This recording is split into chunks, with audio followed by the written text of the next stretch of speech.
कांग्रेस कार्यकर्ताओं की तरफ से पुरानी भिलाई थाना क्षेत्र में विरोध प्रदर्शन किया गया। ये प्रदर्शन पूर्व के मुख्यमंत्री भूपेश बघेल के काफिलों को रोके जाने वाले बजरंगी कार्यकर्ताओं की गिरफ्तारी की मांग को लेकर था।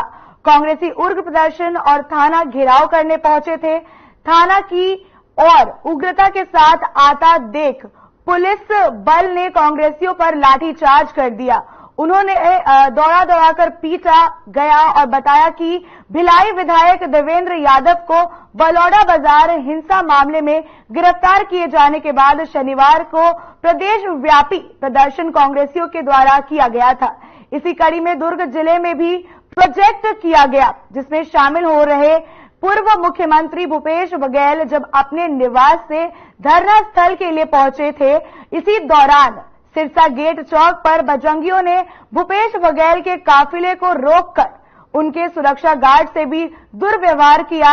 इसके बाद कांग्रेसियों ने इसे महामुद्दा बनाते हुए दुर्ग एसपी को खिलित में ज्ञापन सौंपा और बजरंगियों पर कार्रवाई किए जाने की मांग की, जिसके बाद दुर्ग एसपी ने मामले को संज्ञान में लेते हुए तत्काल 20 से अधिक बजरंगियों के खिलाफ अपराध दर्ज कर लिया। इसी बीच बीती रात भिलाई चौरादा नगर निगम के सभापति कृष्णा चंद्रकर और उसके समर्थकों ने बजरंग दल के 2 कार्यकर्ताओं को पकड़कर मारपीट कर दी और इसके बाद उन्हें घसीटकर थाने ले आए। बाद में वैशाली नगर विधायक रिकेश सेन सहित बड़ी संख्या में वाजपेयी भी थाने पहुंच गए और आज जब कांग्रेसियों को इस बात की जानकारी हुई थी, सभापति कृष्णा चंद्राकर और कुछ कांग्रेसियों के विरुद्ध पुलिस ने अपहरण का मामला पंजीबंद किया है। तब कांग्रेसी कार्यकर्ता भी धरना प्रदर्शन करने थाना पहुंचने ही वाले थे कि पुलिस ने उन पर लाठी भांज दी।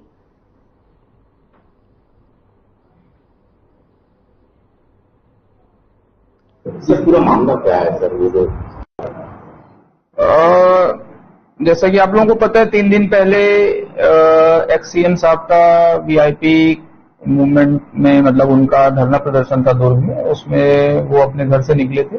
उसी दौरान बिना किसी सूचना के कुछ बजरंग दल के कार्यकर्ता जो थे, जिनके एक कार्यकर्ता के साथ एक दिन पूर्व रात्रि में मारपीट हुई थी, उस पे वो लोग इकट्ठा होकर थाने पे गिरफ्तारी के संदर्भ में कि गिरफ्तार नहीं किया गया, उस पर ज्ञापन देने होने के लिए शायद वो लोग इकट्ठा हो रहे थे बिना किसी सूचना के। और उन लोग वहां से सिरसा गेट से निकले ही थे कि सीएम साहब का जो है वो कारपेट उसमें शायद थोड़ी देर के लिए रुका और उस पे फिर उनके सुरक्षा अधिकारी से उन्होंने कंप्लेन दर्ज की कि सुरक्षा में चूक हुई, तो हमने उस पर जांच भी बैठाई और उसी दिन तत्काल फिर उनके सुरक्षा अधिकारी के कंप्लेन पे हमने एफआईआर भी दर्ज की थी और एफआईआर दर्ज करके कल दिन भर हमने उसमें चिन्हांकित कराया कि कौन कौन क्या था, किसने रोका। इसी दौरान कल इन्होंने एक घेराव की सिर्फ सूचना दी थी कि जिसमें ये मेंशन था कि 48 घंटे के अंदर अगर उनकी गिरफ्तारी नहीं होगी तो हम थाने का घेराव करेंगे और उसके सिर्फ सूचना दी थी, जिसके संदर्भ में हमने उनको एक लिखित नोटिस भी पकड़ाया हुआ था कि आप इसके लिए प्रॉपर परमिशन ले लीजिए और परमिशन लेके घेराव व्यवस्थित ढंग से और समुचित जगह पे करिए। इसी दौरान कल चिन्हित जितने भी लोग हो गए थे, उन लोगों ने चिन्हित होकर हमको 11 नाम दिए थे। हमने 4-5 और उसमें से खोजे तो 16 लोग चिन्हित हुए थे। उनका कल शाम को हमने अरेस्टिंग की और चूंकि जमानती धाराएं थी तो उसमें सभी को थाने से मुचलके पे छोड़ा गया और इसकी सूचना भी हमने कल शाम को रात में दी और आज सुबह भी। जो भी आयोजन इसके थे करता थे, चाहे वो महापौर चरौदा रहे हों, चाहे महापौर भिलाई रहे हों, इन गया पटेल जी और मुकेश चंद्राकर जी, इन सब लोगों को हमने बताया कि कल 16.5 लोग अरेस्ट हो गए हैं और अब इस घेराव का इसका कोई मतलब नहीं है। उनको हमने सूचित कर दिया था, आप इसको कैंसिल कर दीजिए, परंतु उन लोगों ने इस पे मतलब ये लिया कि हमने बुलाया हुआ है और हम इस पे कर लेते हैं और हम वहीं पे ज्ञापन दे देंगे। तो चूंकि हमने बुलाया तो इसलिए करने दे दिया जाए, तो बात वहीं तक हुई थी कि ज्ञापन भी वहीं पे दे दिया जाएगा। परमिशन भी नहीं थी इनके पास उस धरना प्रदर्शन की और जहां तक मैंने बताया जो उद्देश्य था इनके घेराव का, उस उद्देश्य की पूर्ति भी कल ही पुलिस की तरफ से पूरी हो गई थी तो दोनों तरीके से देखें तो पूरे का पूरा ये जो धरना प्रदर्शन था वो इलीगल था।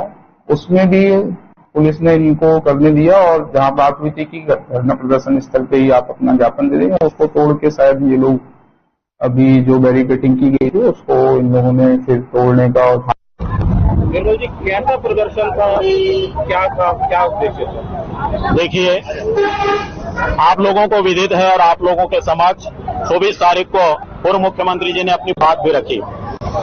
धरना प्रदर्शन में शामिल होने के लिए वो दुर्ग जा रहे थे। सिरसा गेट में जो घटना घटित हुई, मैं उसकी निंदा करता हूं।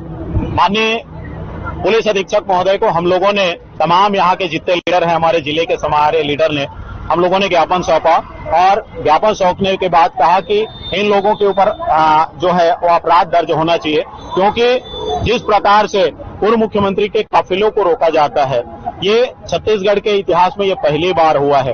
कोई भी जनप्रतिनिधि हो, चाहे वो सत्ता दल के हो, चाहे विपक्ष के हो, जनता का चुना हुआ जनप्रतिनिधि सर्वमान्य है। हमको उनको सुरक्षा देना, उनकी हिफाजत करना सरकार का दायित्व होता है। हम लोगों ने इसी मांग को लेकर जो धाराएं उन लोगों ने लगाया था, हम ये चाह रहे हैं कि ये जो मामला है ये छोटा मोटा मामला नहीं, ये बड़ा मामला है। तो इसमें हम लोगों ने जो ज्ञापन में सौंपा है, आपको ज्ञापन की प्रति भी हम लोग देंगे।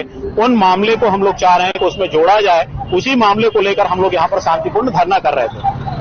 कल भी आज भी कुछ लोगों के ऊपर लाठीचार्ज किया गया, कई लोगों को चोटें भी आई हैं। इसे किस दृष्टि से आप देखते हैं? मेरे भाई, आप लोग देख रहे हैं, तमाम लीडरों ने, मैंने खुद जिलाध्यक्ष होने के नाते मंच से भी निवेदन किया कि हमारे कार्यकर्ता शांतिपूर्वक जाएंगे। तमाम आला अधिकारियों से मेरी चर्चा भी हुई कि हम लोग शांतिपूर्ण आंदोलन करने के लिए जा रहे हैं। हम लोगों ने न तो नेशनल हाईवे जाम किया, न तो सिरसा गेट चौक जाम किया, शांतिपूर्ण तरीके से हम लोग जा रहे थे। हम लोग न तो थाना के अंदर भी घुसे थे, न तो हम लोग थाना कोई बैरिकेड तोड़े, उसके बाद भी लाठीचार्ज करना, तो ये तो यही दर्शाता है कि भारतीय जनता पार्टी की सरकार जो है वो कांग्रेसियों को चुन चुन के टारगेट करना। इस बुलेटिन में फिलहाल इतना ही। नमस्कार।